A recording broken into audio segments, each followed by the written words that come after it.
गरीब बेटी का महलों का ससुराल।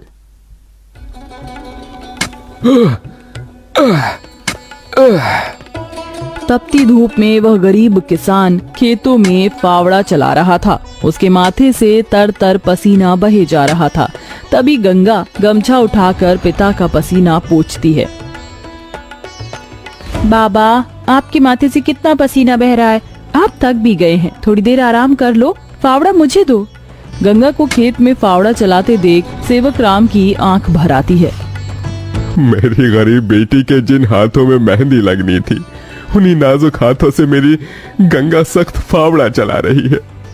तू एक गरीब की बेटी को ही ऐसा भाग्य देकर क्यों भेजता है भगवान?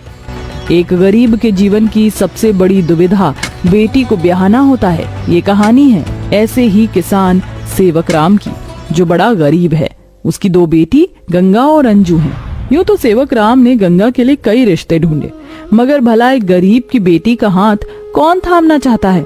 किसी तरह से उनका जीवन कट रहा था। सेवक राम, उसकी बूढ़ी पत्नी जानकी और दोनों बेटी सारा दिन तपती धूप में खेत में काम करते रहे। शाम को खेत का मालिक ब्रिज वहां आया। अरे ओ सेवक राम, सारा खेत जोत दिया? जी ब्रिज बाबू, खेत भी जोत दिया और बीज भी बो दिया। ये ले, तेरे परिवार की आज की दिहाड़ी 250 रुपए। ये क्या मालिक, आप पैसे तो कम दे रहे हैं।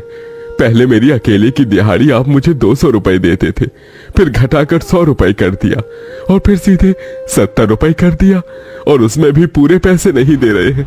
मैं, मेरी दोनों बेटी और पत्नी को मिलाकर हम कुल 4 जन आज खेत में दिन भर जर मर कर खटे हैं। अरे 30 रुपए ही तो कम है, उसमें क्या तू खरीद लेगा? है एक एक रुपया भी मेहनत से कमाना पड़ता है मालिक। फिर ब्रिज बाकी के 30 रुपए भी सेवक राम को दे देता है, जिसके बाद वह अपनी मढ़ई में आ जाते हैं और गंगा सबको खाना बनाकर खिलाती है और एक फटे गुदरी पर पूरा परिवार जमीन पर लेट जाता है। मगर एक पिता होते हुए सेवक राम चिंता में सो भी नहीं पाता। वह रात भर आंसुओं से बिछौना भिगोता है। अजी, आप अभी तक जाग रहे हैं? जिसके घर में जवान बेटी ब्याहने को हो, वो कैसे सोए? जाने मेरी गरीब बेटी के भाग्य में क्या लिखा है। भगवान ने सभी के घर आंगन में भाग्य जाग रहे हैं, मगर मेरी मढ़ई के आंगन में मंडप कब बनेगा? अजी, तुम चिंता मत करो, भगवान ने कहीं न कहीं जोड़ी बनाई होगी। सेवक राम का यही दुख कम न था। अभी तो और भी कठिनाई आने को थी। अगले दिन जब चारों खेत में पहुंचे कि तभी, क्यों रे सेवक, कल तू 30 रुपए के लिए पाठ पढ़ा रहा था, अब क्या करेगा? क्योंकि ये सारी की सारी जमीन तो पृथ्वीराज जी ने खरीद ली। तभी अंजू ने गंगा से कहा, दीदी, अब हम क्या खाएंगे?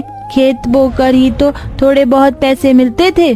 सेवक राम अपने परिवार को लेकर लौट आया। वह दिन रात चिंता में गलने लगा। ऐसे घर कैसे चलेगा प्रभु? कैसे होगी गंगा की शादी? और शादी नहीं हुई तो लोग मेरी गंगा को जाने क्या क्या नाम देंगे, क्या क्या ठहराएंगे जानकी। मैं काम ढूंढने जा रहा हूँ। बाबा, मैं भी आपके संग चलूंगी। दोनों काम ढूंढते एक बड़े से मिल में आए, जहाँ शिव नाम का एक नौजवान गरीब मजदूर भी काम कर रहा था। जहाँ मजदूर राशन की बोरी भरी मालगाड़ी खींच रहे। सेवक राम ने काम मांगा, दोनों को काम मिल गया। गंगा अपने पिता की बराबरी में काम करती। तपती धूप से अक्सर उसके पांव और हाथ में मालगाड़ी खींचने से छाले से पड़ जाते, तो वहीं घर आकर वह अपनी माँ का हाथ बटाती। आप ही अपनी चक्की पीसती, कड़ी धूप में सड़कों से गोबर बीन कर लाती, उपले बनाती। एक दिन मालगाड़ी खींचते वक्त शिव उसकी मदद करता है। काका, क्या मैं आप दोनों के साथ खाना खा सकता हूँ? बड़ी भूख लगी है और मैं खाना भी नहीं लाया। हाँ बेटा, आओ ना। ये कहते हुए गरीब गंगा अपने प्याज और रोटी में से उसे भी देती है और हिचक से भरकर कहती है, माफ कीजिएगा, आपको खिलाने के लिए हमारे पास कोई पूरी पकवान तो नहीं है, जो है यही खा लीजिए। शिव वह रूखा सूखा भी हंसकर खाने लगा।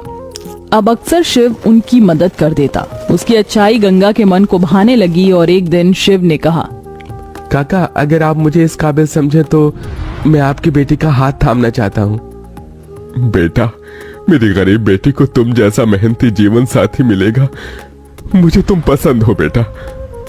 गरीब सेवक राम की दिली इच्छा तो थी कि गंगा को बड़ा और अच्छा घर द्वार मिले, मगर उसके मन में शिव को लेकर भी एक संतोष था। मगर सेवक राम ने जो कभी सोचा भी नहीं था, अगले दिन वो हुआ। कई बड़ी गाड़ियां लाइन से उसके चौखट पर आईं और शगुन से भरी थालियों के साथ शिव अपने परिवार के संग उनके घर आया। उनके महंगे कपड़े लत्ते देख एकदम महलों में रहने वालों से थे। शिव के संग उसके माता पिता पृथ्वीराज, वसुंधरा और बहन योगिता थी। अंजू ने उन्हें देख तपाक से बोला, अरे बाप रे, ये तो राजा महाराजा से लगते हैं। अजी आपने तो कहा था शिव गरीब घर का लड़का है। शिव बेटा, ये सब क्या है? यही मेरी सच्चाई है काका। माफ कीजिएगा, मैं मजदूर या गरीब नहीं था, बल्कि महलों का बेटा हूँ। मगर मुझे एक ऐसा जीवन साथी की खोज थी जो मेरा धन दौलत देखकर मुझे न अपनाए। इसलिए मैं उसे ही ढूंढने के लिए ये जीवन जी रहा था। जिसने मुझे मेरी गरीबी के संग स्वीकारा वो गंगा थी। इसलिए मेरे महलों की दुल्हन गंगा होगी। गंगा बनोगी मेरे महलों की बहू और मेरे बेटे की दुल्हन। अपनी गरीब बेटी के लिए महलों से आया रिश्ता देखकर सेवक राम बड़ा रोया। भगवान, तूने मेरी फटी झोली में इतनी खुशियां डाल दी। मेरी बेटी महलों की दुल्हन बनेगी। हर बाप चाहता है कि वो अपनी बेटी का हाथ जिसके हाथ में दे वो उसे रानी बनाकर रखे। अब मेरी बेटी सचमुच में महलों की रानी बनेगी। समझे जी, मंगनी कर ले। मगर इतनी छोटी सी मड़ई में सब कैसे होगा? ये तो टूटी फूटी है, आप लोगों के खड़े होने लायक भी नहीं है। मगर इस मड़ई में आप जितने दिलदार लोग रहते हैं तो ये महलों से बढ़कर है। इसके बाद सेवक राम के छोटे से मढ़ई में उसकी गरीब बेटी की मंगनी होती है, जहां और थोड़े दिन के बाद बड़े ही धूमधाम के साथ गंगा की शादी होती है, जहां वह मंडप में मन ही मन कहती है, हे गौरी मैया, आपका धन्यवाद जो आपने मुझको मनचाहा वर दिया। इसके बाद गंगा विदा होकर अपने महलों के ससुराल में आ जाती है, जो दुल्हन के जैसा सजा हुआ होता है, जहां कई नौकर चाकर शाही अंदाज में उसके स्वागत में खड़े थे। तभी महंगे से लहंगे में ननद योगिता ने कहा, आइए भाभी, आपके महलों के ससुराल में आपका स्वागत है। जैसे ही योगिता गाड़ी से उतरती है, तभी नौकर चाकर थाली में फूल लिए खड़े उसके स्वागत में फूल बिछाए जाते हैं। जहां कल तक उसके पांव को कांटों की चुभन मिली थी, आज वह महल की दुल्हन बनकर फूलों में बदल चुके थे। जहां महल के द्वार पर सास वसुंधरा ने स्वागत किया। आओ हमारे महलों की दुल्हन, तुम्हारा स्वागत है। इस सोने की कलश को अपने दाहिने पांव से गिराकर अंदर आ जाओ। जी माँ। गंगा ने कलश गिराकर स्वागत किया। तभी ससुराल वालों ने उसे अनेकों तोहफे दिए। गंगा बहू, ये हार पिछले कई पुश्तों से हमारे महल में चला आ रहा है। अब तुम इसकी हकदार हो। भाभी, ये तोहफा मेरी तरफ से और ये तोहफा मेरी ओर से बहू। गीता दे रही हूँ। मैं जानती हूँ तुम इस महल का मान बढ़ाओगी। गंगा ने गीता को माथे से लगाया और फिर सास ससुर का आशीर्वाद लिया। माँ जी, बाबूजी, मुझे आशीर्वाद दीजिए ताकि मैं इस महल का मान निभा सकूं। सदा सुहागन रहो, जुग जुग जीती रहो। फिर गंगा विदाई में दिए अपनी गठरी को संग लिए शिव के साथ कमरे में आ गई, जहां आलीशान बड़ा कमरा, ऐशो मखमल का बिछौना और सब कुछ था, जिसे उस गरीब दुल्हन की आंखें देखती रह गईं। कैसा लग रहा है महलों के ससुराल में आकर? खुशी से गंगा की आंखें भर आईं। उसने कहा, यकीन नहीं होता, भगवान ने एक बार में ही इतनी खुशी दे दी। शिव, सब एक सपने जैसा लग रहा है। अब यही तुम्हारी दुनिया है। उस रोज जमीन पर सोने वाली गंगा मखमल के बिछौने पर सोई। अगले दिन वह नहा धोकर नीचे आई, जहां खाने की शाही मेज लगी थी और इर्द गिर्द नौकर खड़े थे। बहू बैठो, खाना खाओ। तभी नौकर ने गंगा को खाना परोसा। एक निवाला खाते ही गंगा को अपनी संघर्ष भरी जिंदगी और याद आ गई। उसकी आंखों से आंसू छलक गए। क्या हुआ गंगा बहू, खाना अच्छा नहीं बना? नहीं माँ जी, बहुत अच्छा बना है। बस ये सब खाने के तो एक गरीब की ख्वाहिश होती है।